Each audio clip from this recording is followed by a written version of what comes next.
Okay, so mag-react na tayo dito sa napaka-controversial joke ni Vice Ganda. Let's go. It's a jet ski holiday. Right now from Manila to West Philippine Sea by jet ski. So ganito yung intro niya na popost ko lang tapos ulitin ulit natin na Darling hold my hand, tapos si Regine yung kumakanta, tapos biglang pumasok si Vice Ganda. O tuloy-tuloy para nakakatawa lalo. It's a jet ski holiday. Right now from Manila to West Philippine Sea by jet ski. Get unlimited water bombing from Chinese vessels and free trip to The Hague by the ICC. Promo applies to BBMs only. Big allowance and BBMs are prohibited. Huwag niyo akong sabukan mga putang inay. So, i-break it down natin yung joke na yun. Yung jet ski kasi was an election promise by Rodrigo Duterte in 2016. That is well recorded mga lods. Well, hindi niya yung pwedeng itanggi. Tapos, after, I think 4 years into his presidency na medyo nakakaipitan na at lumalabas talaga na walang kwenta yung administration na yon, sasabihin nilang ganon na hindi, ano lang yon, election promise lang yon. Ibig sabihin talaga double-tongued, nagsisinungaling literal. Hindi niya na mapanindigan yung jet ski na yun di ba? Kasi nga ending naging friendly to China tayo. Always remember these are all well recorded. Etong mga sinasabi ko na to. Ano pa yung sinabi niya? Gusto niya daw maging province of China tayo. Hindi lang yon. Yung inflation ng mga pogo hubs dito sa Pilipinas na mga illegal. Illegal sa China, pwede sa Pilipinas. Kung baga tayo yung naging back end ng mga illegal activities ng mga Chinese na nationals, 'di ba? Hindi lang 'yon. Yung pambobomba sa mga ng tubig sa ating mga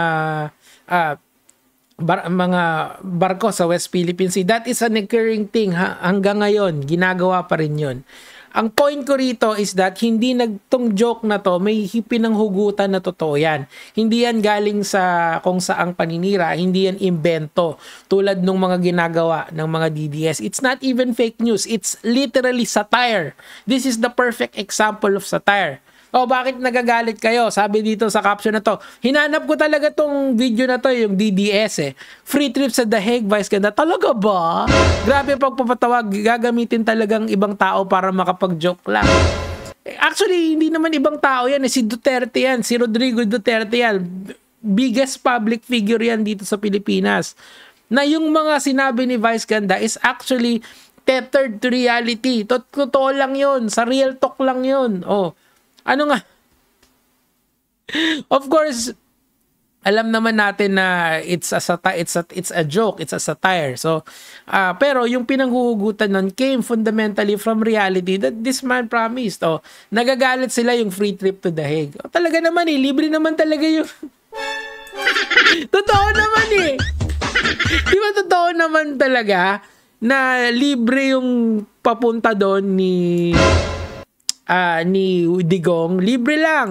Di ba binitbit siya ni Nicolas Torre paakyat doon sa eroplano? So libre nga.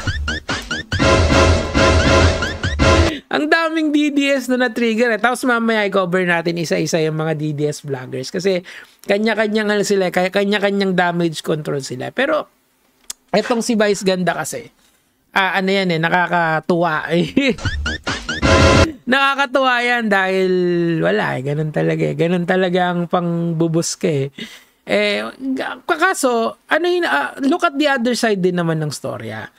Si Rodrigo Duterte, talaga namang inoppress niya ang ABS-CBN. Actually, bakit hindi natin panoorin yung isang video kung saan binuska siya binanatan niya tong si Marcoleta. Meron din yan ito. Pakinggan natin. Let's go. Wala na? Meron pa. Ate ba to. Wow, Senator Grace, tawang-tawa. Wow, sige nga, titigin mo nga si Marcoleta, tingnan ko kung matatawa ka. Di ba? So bakit binabanatan niya si Marcoleta? Kasi nga si Marcoleta yung isa sa mga nagpasara ng ABS-CBN, yung prangkisa. Hindi nila ni-renew. Anong nangyari? Sarado ABS-CBN. Oh, si Marcoleta naging senador, si Kibuloy nakakulong.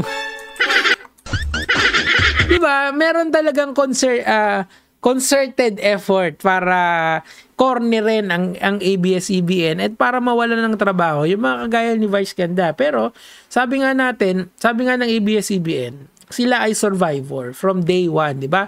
Yung Marcos Senior na regime, 'di ba? Nasarado din sila, pero laban pa rin. Ngayon din, nung panahon ni Duterte, nasarado sila pero surviving pa rin. Anong nangyari sa kanila? 'Di ba?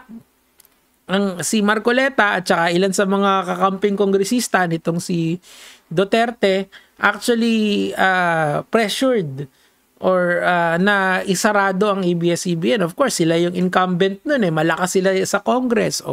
Pumasa yung batas na yun. Paano? Hindi na-aproban sa House, 'di ba? Kasi ang prangkisa kasi kailangan isa sa batas mo 'yan, 'di ba?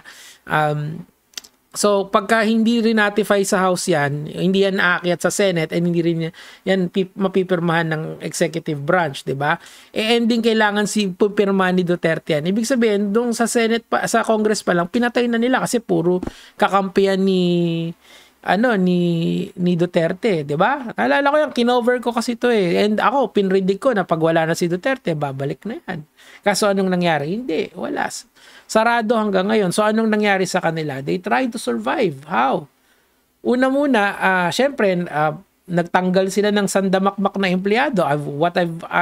If I can remember it correctly, 11,000 daw, between 4,000 to 11,000. I'm not sure about the numbers, pero the point is maraming nawalan ng trabaho because of the rift between Duterte and ABS-CBN kasi tinitira daw ng ABS-CBN at mga artist nila si Duterte. So what? Public figures yun at saka yung kanilang commentary was only to the extent of the functions of the executive back in the day. Eto, yung sinabi ni Vice Ganda, mali doon? Wala. Siguro, pwede mong pilitin yung sa ad hominem kasi sa mukha ni Marcoleta kasi nakakatawa daw yung mukha ni Marcoleta. Well, nakakatawa yung mga sinasabi niya. Tulad nung